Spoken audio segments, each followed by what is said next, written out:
আর এই মুহূর্তে আরো একটা বড় খবর আপনাদেরকে জানিয়ে রাখি, অভয়া কাণ্ডে যে ধর্ণা কর্মসূচি, রাত্রেবেলা যে বিভিন্ন গোটা রাজ্য জুড়ে মহিলারা পথে নামবেন, এরকম একাধিক কর্মসূচি রয়েছে। এবার সেরকমই কর্মসূচিতে যোগদান করবেন কে? সুখেন্দু শেখর রায়। আপনাদেরকে জানিয়ে রাখি, সোশ্যাল মিডিয়ায় পোস্ট করলেন তৃণমূল সাংসদ। তিনি বলছেন তার পরিবারেও কন্যা রয়েছে এবং তার এই পদক্ষেপ কোনো দলীয় পদক্ষেপ নয়, তিনি এককভাবে এই সিদ্ধান্ত নিয়েছেন। সিনিয়র এডিটর অনির্বাণ সিনহা এই মুহূর্তে আমাদের সঙ্গে ফোন লাইনে রয়েছেন। সুখেন্দু শেখর রায় হঠাৎ করে বলছেন যে এই অভয়াকাণ্ডের প্রতিবাদে তিনিও সামিল হচ্ছেন, এটা ঠিক কিরকম বার্তা দিচ্ছে অনির্বাণ, যখন একাধিক প্রশ্ন দাঁড়িয়ে রয়েছে? অত্যন্ত গুরুত্বপূর্ণ বার্তা সুজিতা। তিনি বলেই দিয়েছেন আজকে রাত্রে রাজপথে দখল নিচ্ছেন যে মেয়েরা তাদের সঙ্গে সম্পূর্ণ সহমত জানিয়ে এবং তাদের সঙ্গে তার সংহতি জানিয়ে তিনি নিজে ব্যক্তিগতভাবে এই ধর্ণা কর্মসূচি নিচ্ছেন। আজ বিকেল 5টা থেকে 8টা পর্যন্ত যোধপুর পার্কে, তার বাড়ির কাছেই যে নেতাজি মূর্তি আছে তার সামনে তিনি ধর্ণায় বসবেন। এবং শুধু এইটুকু বলে তিনি যদি থেমে যেতেন তাহলে একটা কথা ছিল। তিনি বলছেন কাম হোয়াট মে, যা খুশি ঘটে যাক, এই ভয়ঙ্কর অত্যাচারের প্রতিবাদে সকলের পথে নামা উচিত, সকলের প্রতিবাদ করা উচিত। আমিও নামছি, তার কারণ আমারও পুত্রবধূ আছে, আমারও মেয়ে আছে, আমারও ঘরে মহিলারা রয়েছেন। দিনের পর দিন এই অত্যাচার, এই অন্যায় সহ্য করা যায় না। এরপরে তিনি যা বলছেন সেটা আরো ভয়ঙ্কর। তিনি বলছেন তার রাজনৈতিক আদর্শ, অজয় মুখার্জি পশ্চিমবঙ্গের প্রাক্তন মুখ্যমন্ত্রী, আমরা জানি স্বাধীনতা সংগ্রামী, তাম্রলিপ্ত জাতীয় সরকারের মন্ত্রী ছিলেন এবং তারা কতদিন ধরে ৪২-এর ভারত ছাড়ো আন্দোলনের সময় তাম্রলিপ্ত জাতীয় সরকার ঘোষণা করে ব্রিটিশ শাসনের কবল মুক্ত রেখেছিলেন এই গোটা এলাকাটাকে। সেই অজয় মুখার্জি যখন যুক্তফ্রন্টের সময় তিনি মুখ্যমন্ত্রী, জ্যোতি বসু উপমুখ্যমন্ত্রী, পুলিশ দপ্তর জ্যোতি বসুর হাতে, তখন একের পর এক শরিক দলের নেতাকর্মীদের উপরে পুলিশের নিপীড়ন, তাদের দ্বারা অত্যাচার, খুন এবং সর্বোপরি রবীন্দ্র সরোবর লেকে একটি জলসাকে কেন্দ্র করে শয় মহিলার শ্লীলতাহানির ঘটনা ঘটা, এসবকে কেন্দ্র করে যখন বিবাদ চরমে ওঠে যুক্তফ্রন্টের ভিতরে, তখন তৎকালীন কার্জন পার্ক, আজকের সুরেন্দ্রনাথ পার্ক, সেই পার্কের সামনে তিনি অজয় মুখোপাধ্যায় নিজেই নিজের সরকারের বিরুদ্ধে ধর্ণায় বসেন। সেই ঘটনার কথা উল্লেখ করে সুখেন্দু শেখর রায় বলছেন তিনি এখান থেকে ইন্সপিরেশন নিয়েছেন। তিনি যার কাছ থেকে ইন্সপিরেশন নেন তাকে তিনি অনুসরণ করছেন। শুধু ধর্ণায় বসেননি, সুখেন্দু শেখর রায় ওই কথাটিও উল্লেখ করেছেন যা অজয় মুখার্জি নিজের সরকার সম্পর্কে বলেছেন, এটা অসভ্য বর্বরদের সরকার। প্রশ্ন হচ্ছে সেই সরকারের মুখ্যমন্ত্রী অজয় মুখার্জি হলেও পুলিশ মন্ত্রী তিনি ছিলেন না, তাই অসভ্য বর্বরদের সরকার বলতে তিনি আসলে কাকে ইঙ্গিত করতে চেয়েছিলেন তা স্পষ্ট। কিন্তু এই সরকারের মুখ্যমন্ত্রী, পুলিশ মন্ত্রী, স্বাস্থ্যমন্ত্রী তো একই লোক, মমতা বন্দ্যোপাধ্যায়, যিনি সুখেন্দু শেখর রায় দলের সর্বময় নেত্রী।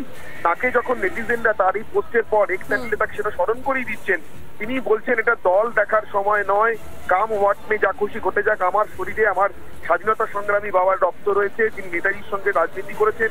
শিবেন্দু শেখর রায় মালদা জেলা পশ্চিমবঙ্গে অন্তর্ভুক্তির জন্য র্যাডক্লিফ কমিশনের সামনে সওয়াল করতে গিয়েছিলেন। তিনি শুধুমাত্র একজন ব্যারিস্টার ছিলেন না, তিনি স্বাধীনতা সংগ্রামী ছিলেন, যুগান্তর দলের সদস্য ছিলেন, নেতাজির অত্যন্ত ঘনিষ্ঠ অনুগামী ছিলেন। ফলে সেই রক্ত শরীরে নিয়ে আমি এই অত্যাচার, এই অন্যায় যদি সহ্য করি তাহলে সেটাই বরঞ্চ অন্যায় হবে। আমি তার বিরুদ্ধে অন্যায় বসছি, তাতে দলের কি মনে করলো না মনে করলো তাতে আমার কিছু যায় আসে না।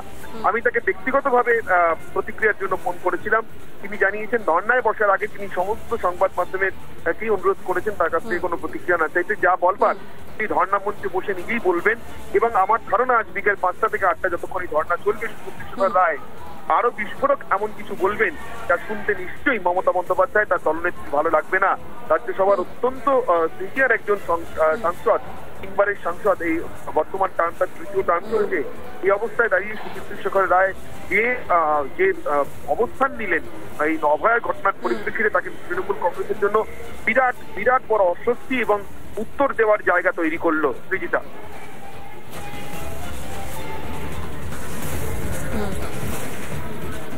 বেশ, ধন্যবাদ অনির্বাণ। আমরা কথা বলছিলাম সিনিয়র এডিটর অনির্বাণ সিনহার সঙ্গে, এবং অতি অবশ্যই সুখেন্দু শেখর রায় যে ধর্ণায় যোগদান, সেখানে তিনি কি বলেন সেটাই নজর রাখতেই হবে।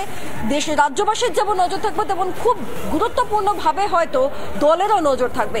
এর পাশাপাশি আমরা পরবর্তী একটা বড় আপডেটের দিকে চলে যাই। আরজি করে যে প্রতিবাদ হচ্ছে, সেই প্রতিবাদে সামিল হতে গিয়েছিলেন অপর্ণা সেনরা, আর সেখানে যেতেই বিক্ষোভের মুখে পড়তে হয় তাদের। অপর্ণা সেনরা যাদেরকে বিভিন্ন সময় খুঁজেই পাওয়া যায় না, সেই সমস্ত বুদ্ধিজীবী নানা গুরুত্বপূর্ণ ইস্যুতে যাদেরকে খুঁজে পাওয়া যায় না, তাদের হঠাৎ এই উত্থানে রীতিমতো প্রতিবাদ আরজি করের সামনে, তাদেরকে দেখেই বিক্ষোভে ফেটে পড়েন আন্দোলনকারীদের একাংশ। চলে স্লোগান, চলে গো ব্যাক স্লোগান।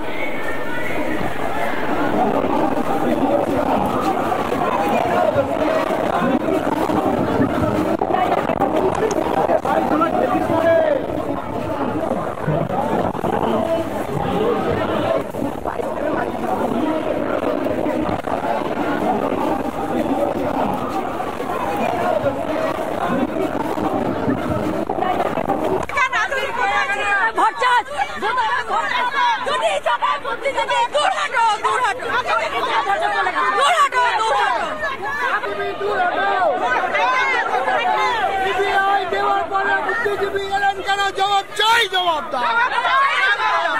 সিবিআই দেওয়ার পরে বুদ্ধিজীবী এলেন কেন? জবাব চাই, জবাব দাও।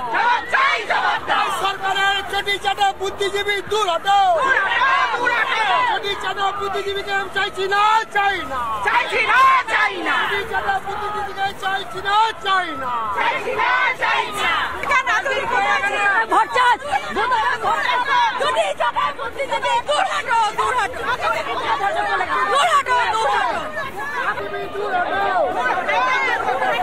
সিবিআই দেওয়ার পরে বুদ্ধিজীবী এলেন কেন? জবাব চাই, জবাব দাও। সিবিআই দেওয়ার পরে বুদ্ধিজীবী এলেন কেন? জবাব চাই, জবাব দাও। সরকারের চটি চাটা বুদ্ধিজীবী দূর হটো। চটি চাটা বুদ্ধিজীবীকে চাইছি না, চাই না, চাইছি না, চাই না। চটি চাটা বুদ্ধিজীবীকে চাইছি না, চাই না, চাইছি না, চাই না।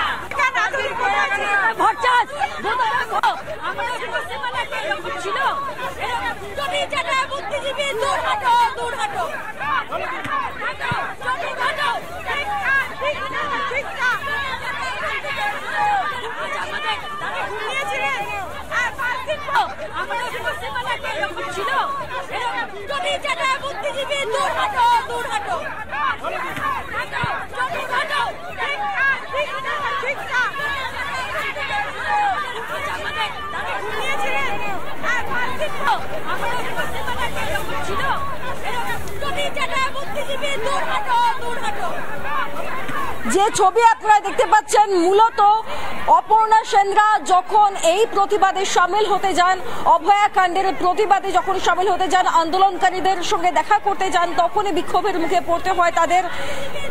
সেই সমস্ত বুদ্ধিজীবীদের দূর হাটো, গো ব্যাক স্লোগান দেওয়া হয়।